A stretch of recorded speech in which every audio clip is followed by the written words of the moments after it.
Sorry, running a bit late, but better late than never. So I'm pleased to introduce our speaker for today, and he is Luke Tan, and he's going to speak to us on the issue of mental health, right? And he has vast experience in this area and has given many talks to college students, yeah. And he will share his personal experience as well. So without much ado, I'll pass this time to Luke. Over to you, Luke. Thank you so much, Ms. Ruth.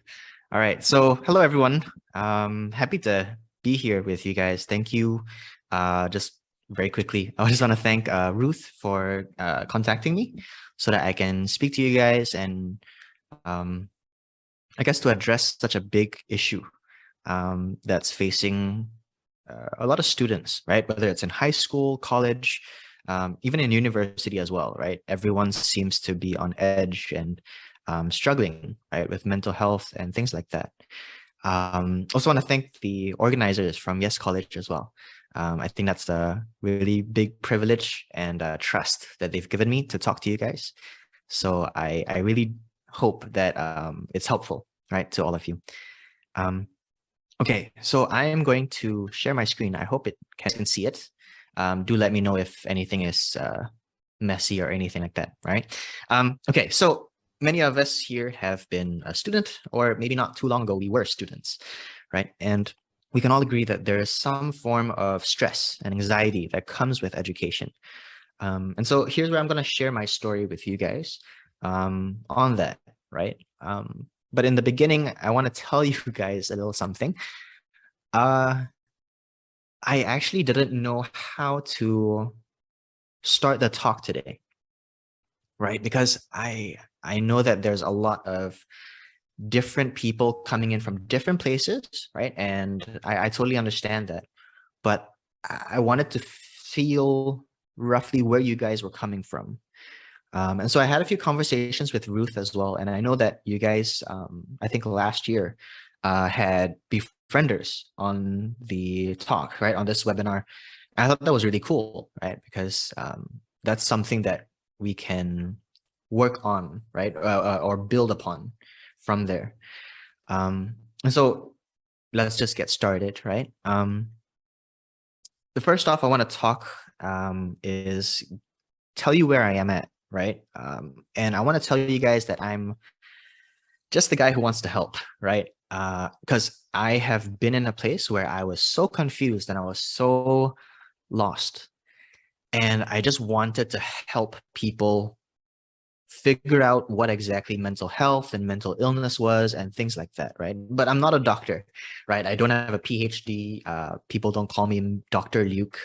I'm not a therapist or anything like that. But what I do hope is that through my learning experience and through my struggles and different adventures maybe, or along my journey, I hope that I get to do three things, right? I get to inform you in ways that I can.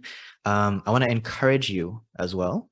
And the third thing I also want to do is I want to comfort you, right? If you are struggling with mental illness or just having a lot of stress as a student, I want to do these three things for you, right? And also if you're a lecturer as well, right? These three things. So with that out of the way, right? This is my story. So I was born into a poor family. We were working in night markets growing up, right? So pasa malam, right? We were be working and we grew up not going to school, right? We grew up working.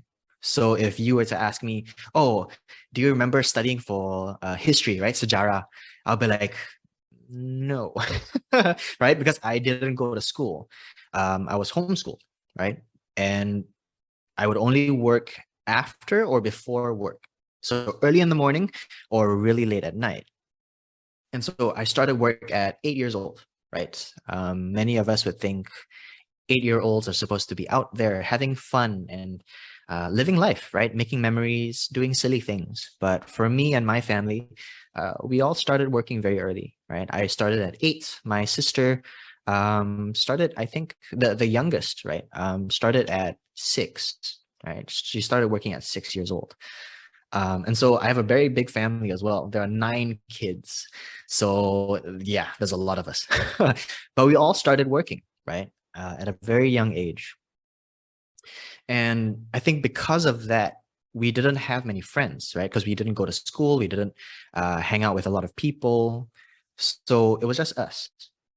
And we had to, sacrifice and struggle and work as hard as we could on our own, right? There was no friends we could call up or befrienders, right? That was there back in the day. And so we didn't have many privileges, I would say, maybe, or opportunities to get good and healthy lifestyles for ourselves. It was always, what could we do to survive? What could we do to just make it to the next day, right? And that's my backdrop, right? So we were always stressed, and unfortunately, many of us were still very sick. And so at the point where I started work, things started getting really stressful. And as time went on, I realized, right, it would be so overwhelming to live a life like this. And so by the age of 8, right, after a few months of working, I attempted suicide twice, right? I stood on the top floor of my house and I wanted to jump, right? And it was still a very scary reality to be in that position, because one part of me was, oh, I'm so tired, right? I don't want to be in this situation anymore, right? Because there's just so much pain, so much struggle, so much stress. But another part of me was thinking, oh, if I'm not here, then my family doesn't have to worry about one more mouth to feed, right? Because there are 9 kids already, like I said, right? So 9 kids, that's a lot of people to feed, right? So if I just, did that on my own, then they wouldn't have to worry, right, for another one. And so this is my story, right, from the very beginning. Now, I wouldn't say that I was depressed. I wasn't struggling with any mental illness, right? As you can see the picture there, I'm still bald, but I was happy. I was always trying to find little nuggets of joy, right, throughout life. And so the first thing that I want to share with you is this: suffering doesn't discriminate, right? So whether you're 8 years old, whether you're 20 or in your 30s, or maybe you're past the midlife stage, right? All of us are struggling, right? And sometimes it can get so overwhelming to the point where your resilience, right, your strength, the inside of you, right, the strength that's inside just sort of collapses, right? It breaks apart. And that can lead to mental illness, right? So that's the first sort of lesson, right? Kind of in air quotes, that I want to share with you. And the second thing is, I want you to know something, right? So as I was trying to figure out what could I share with you guys today, I thought, what would be helpful for you? And what I really want you to know is 2 things, right? Number one, mental illness, like everything in life, is not as simple as it seems, right? So I know many of you guys may be college students, and I saw that you guys study ACCA, right? And a lot of us can agree that ACCA is not easy, right? It's not as simple as it seems. People think it's just, oh, calculator, 1, 2, 3, and then after that, you're done, right? But no, it's not. It's not as simple as we think it is. So it's the same thing with mental illness, right? It's not as simple as you may think. And the second thing, oh, sorry, I put 1 as well. But the second thing is, you can help someone or even yourself in meaningful ways right now. So you don't need to go out and get a degree or a master's and get licensed and all that. I don't think that is necessary, although it's good. That's not necessary for you to help someone, right? And that someone can be yourself in meaningful ways, right? That can help them journey through life if they are struggling with mental illness. So these are the 2 things that I hope will be there for you, right? And so that was my beginning of the story, right? But you would have thought that this was the kind of environment that I was growing up in. So that was where I was exposed to mental illness, but not actually true. The first encounter I had was in college, right? Which I will leave unnamed. But I was at college and I saw that mental illness was everywhere. Like everyone had it. And I didn't really understand why, but there was so many other things that was going on in people's lives that I couldn't really understand why. Because if you were, for example, in my case, right, because I understood that if you're working and you're stressed and you need to put money in the bank and food on the table, then it made sense why you would be stressed, right?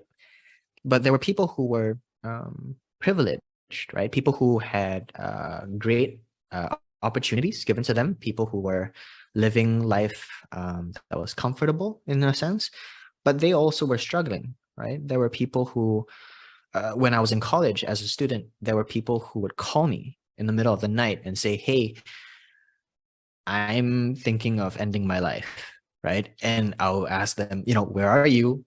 Let's talk about it, right? Let's not make any decision. Let's try and have a conversation about this, right? Let's chill a bit and let's have a conversation first.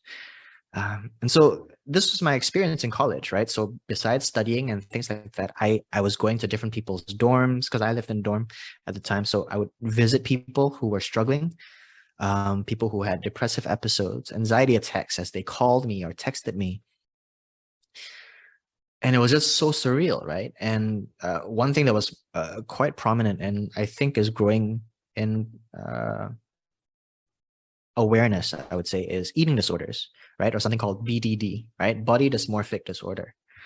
Or you can hear it as body dysmorphia, right? And so many others as well, right? Self-harm and things like that that was happening in college. And I didn't know where to go. I didn't know who to talk to, right? I talked to lecturers, I talked to staff members, and they were all just like, it's okay, right? It's just stress, right? It's just hormones and teenagers, having their moment of change, right? As you're trying to navigate through life and through the world. So everyone just said like, it's not a big deal. But then I looked at my classmates and I looked at my friends and all these people that I genuinely cared about, and they weren't okay, right? It wasn't just a phase, or it just wasn't a small thing. It was something real. And I think it's the same thing with a lot of people nowadays, right? There's a lot of people who may think it's not a big deal. And then on the other side, you have people who realize that it's something serious, but they just don't know what to do. Right. And so I had to start, right, trying to research, trying to find out what is exactly the best way to approach someone who was unable to eat, right, or would eat a lot and then after that would go to the washroom, right? So all of these different things I had to figure out on my own in a way, right? I had to Google and all that kind of stuff. And then I went to university and it was the same thing, right? It was still everywhere, right? Nothing changed, right? It didn't get better after that phase of life of college. It was just there. It was still there. And it finally happened to me as well, right? So in 2018, so this is when I had just gone into college, into university, sorry. I was diagnosed with GAD, right? Generalized anxiety disorder, and also mass depression, right? So I'm not going to go into the definitions of all these. But then shortly after, in 2019, I was diagnosed with OCD, right? Something people tend to mix it with is germophobia, right?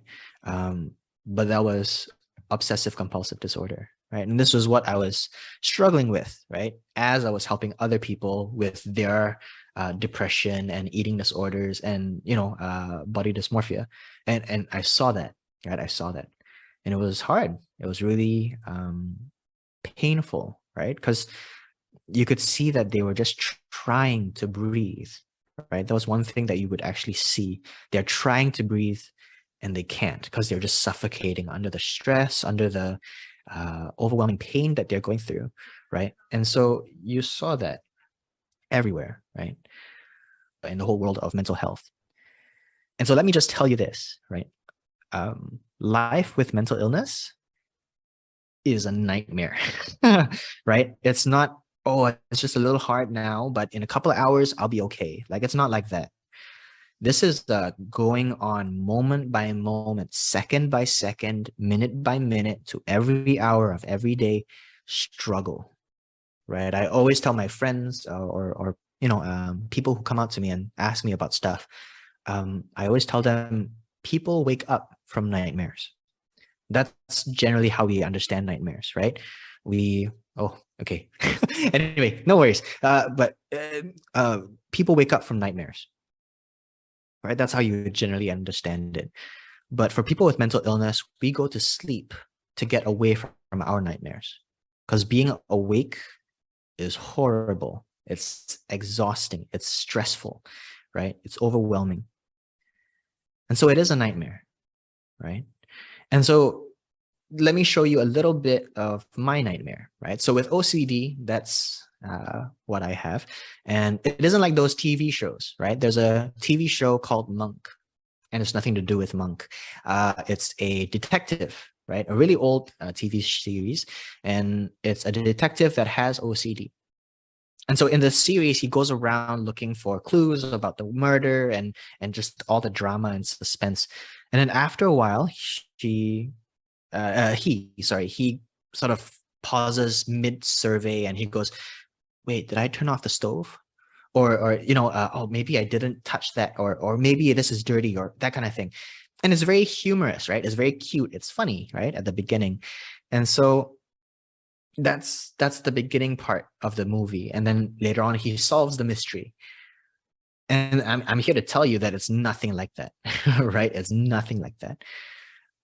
Because this is what I look like, right? This is me going outside. And so I was always afraid of germs, right? Sort of like germophobia.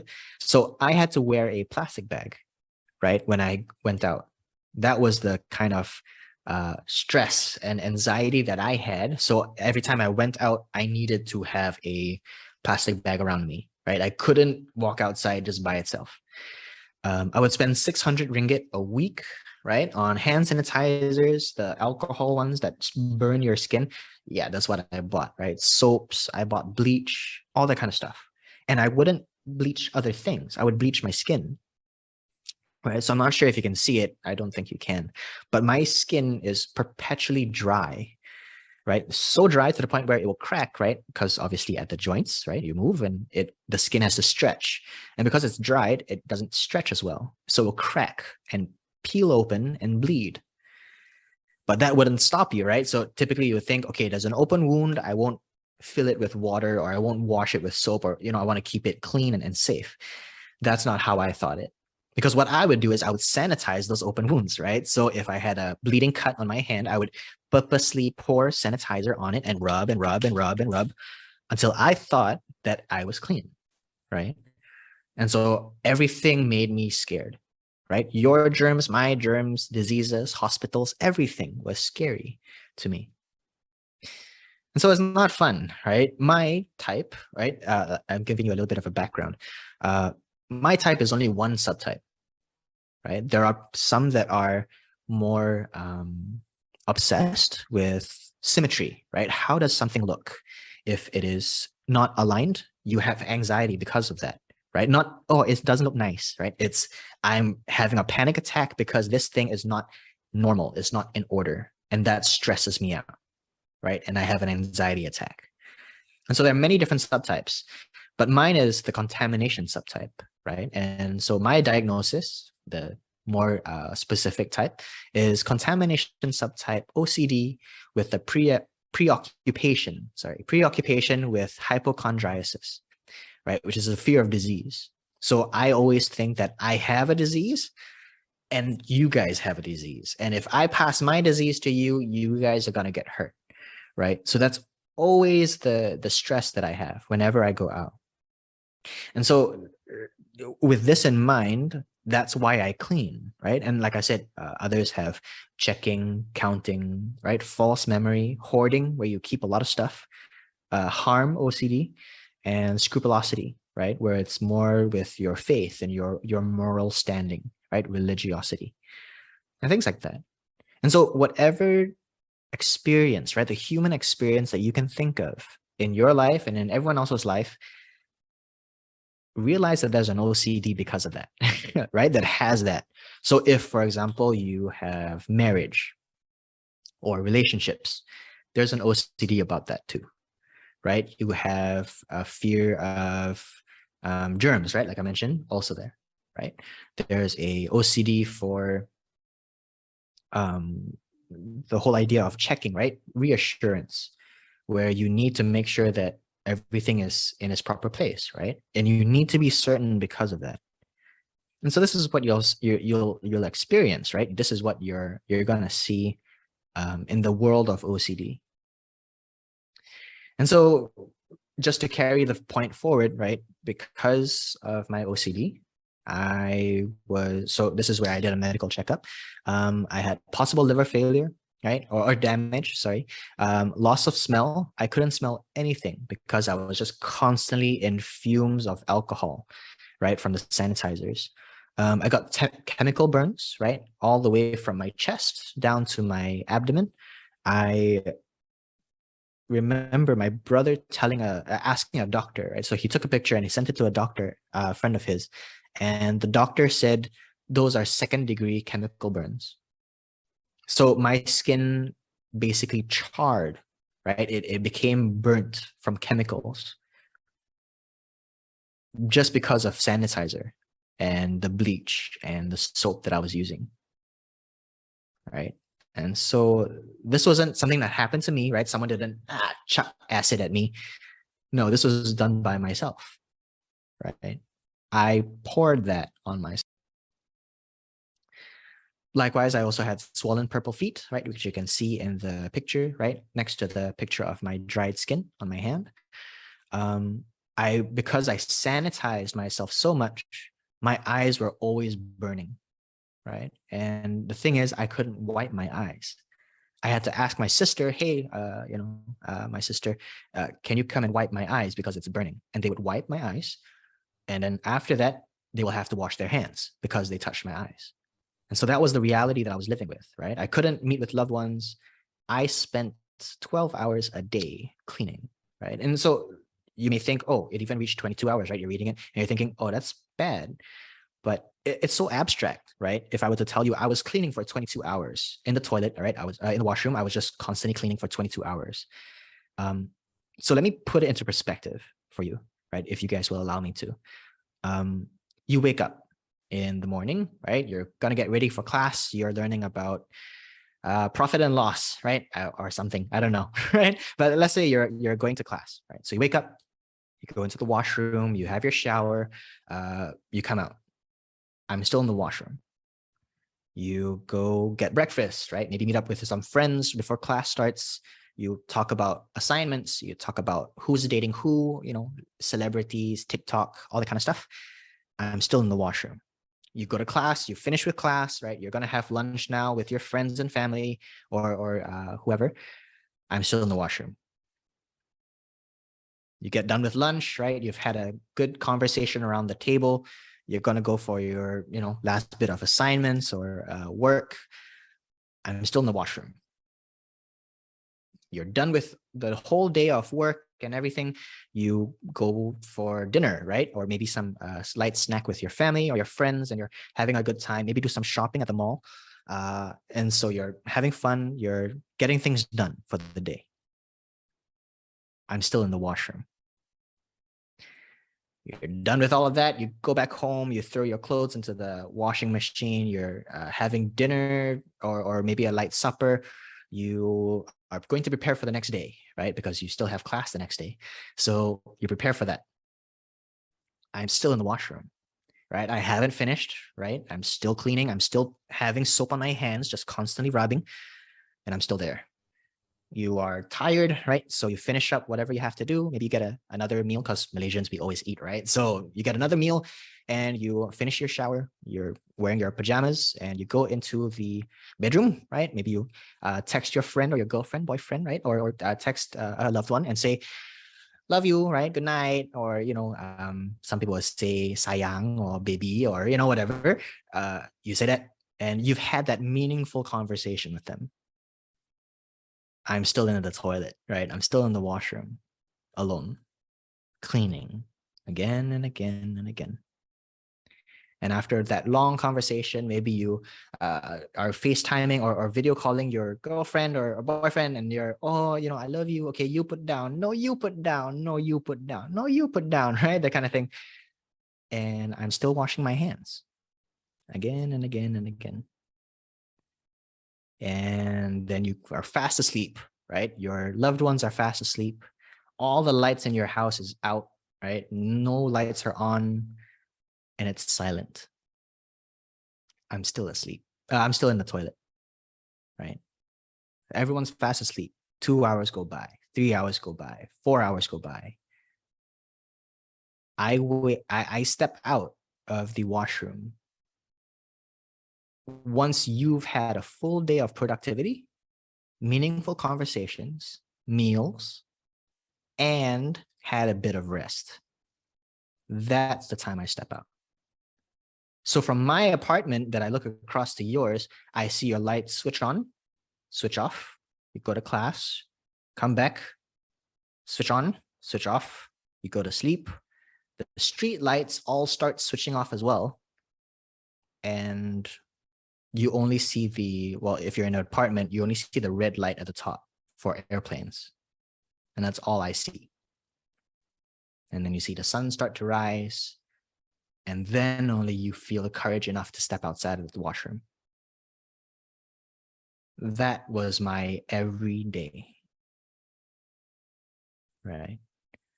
And so I hope that sinks in, right? I hope you see how serious mental illness can be, because we often sort of paint a very rosy picture of it. It's not rosy, right? It's thorny, but not rosy at all.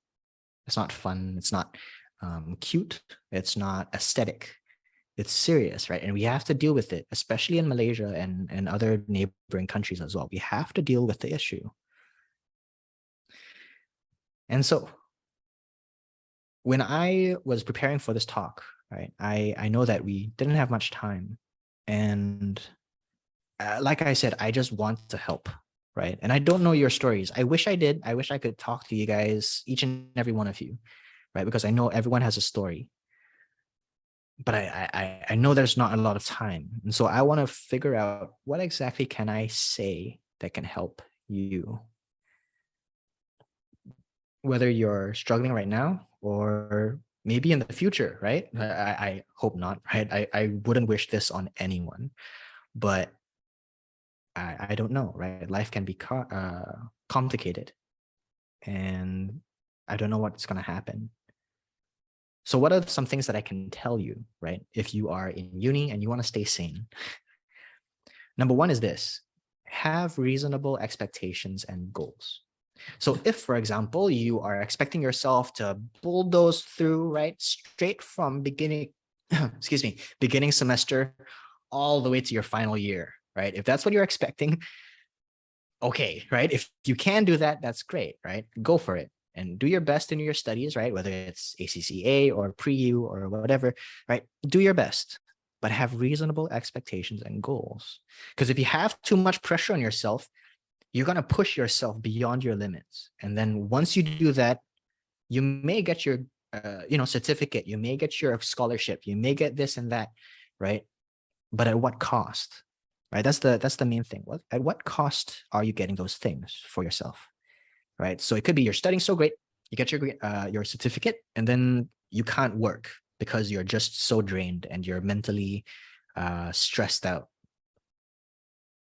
So you got that certificate, but you can't do the next stage of life, right? Or maybe you go into university or post-grad and you're just stuck because you can't, right? So have reasonable expectations and goals. Keep it sustainable, right? That's the term, sustainable. You can move forward without breaking, and then you move on to the next step and not break, and not break, and not break.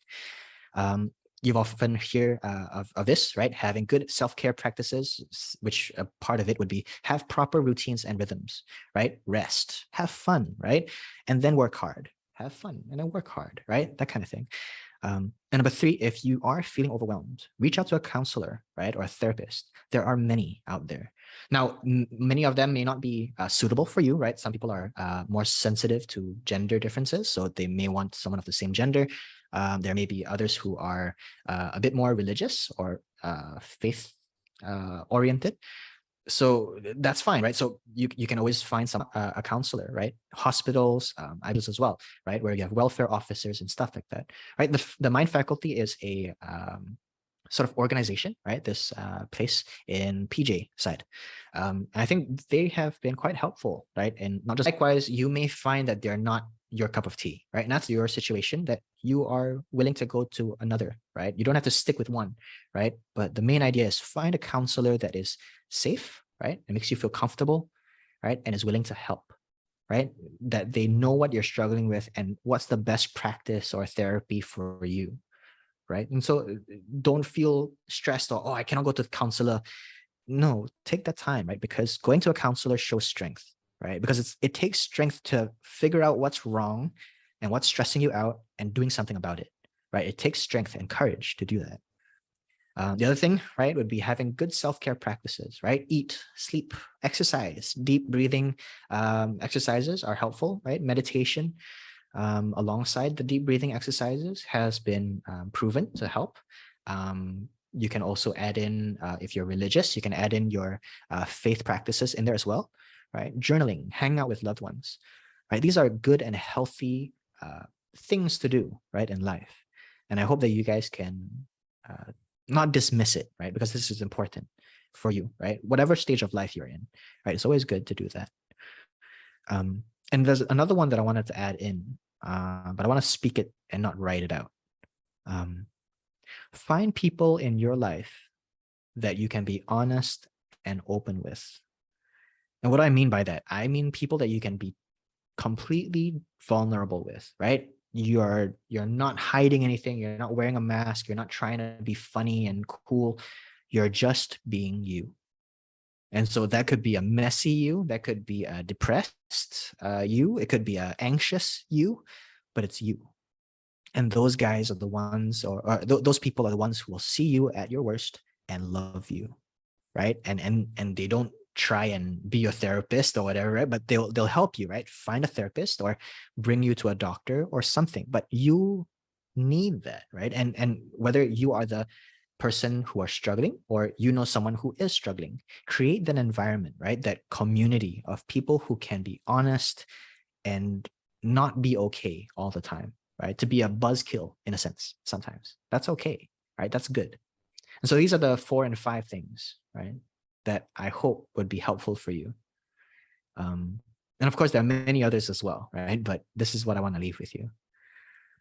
And so I understand that there's some time for Q&A. I also know there's not a lot of time, but I thought maybe I could give a couple of quick fire answers to these questions, because I think a lot of people tend to ask me this. Yeah, and I hope I'm doing well on time. But anyway, so these are some FAQs, right? So how do I find the right therapist? So like I said, go for the Mind Faculty. You could try there. There are many other clinics as well. Most of them are in PJ. I'm not sure why, but they're mostly there, right? There's another one called Lee's Specialist Clinic, Dr. Lee's Specialist Clinic, right? In PJ as well, right? And I think those guys are equipped, right, to diagnose and to help you. But the Mind Faculty, you have other hospitals. Maybe it's a bit too far, right, PJ? So no worries. You can always reach out to other clinics that are nearby your area. But always remember, right, the main idea of a right therapist is that they are safe, they are making you feel comfortable, right? And they're willing to help, right? Those are your, right? Second one, how do I comfort a friend who is anxious? There are usually 2 responses that people have when someone is anxious. The one is to bombard them, right? Throw everything I have that might be helpful and see what happens. And then the other one is to just run the other way. Both aren't helpful, right? But instead, you want to be a calming presence to your friend, Be someone who is chill, right? Someone who's calm and able to talk gently and softly, right? Even though for us men, right, we think, oh, we have to be tough and stuff like that. No, because we also need that gentleness at times.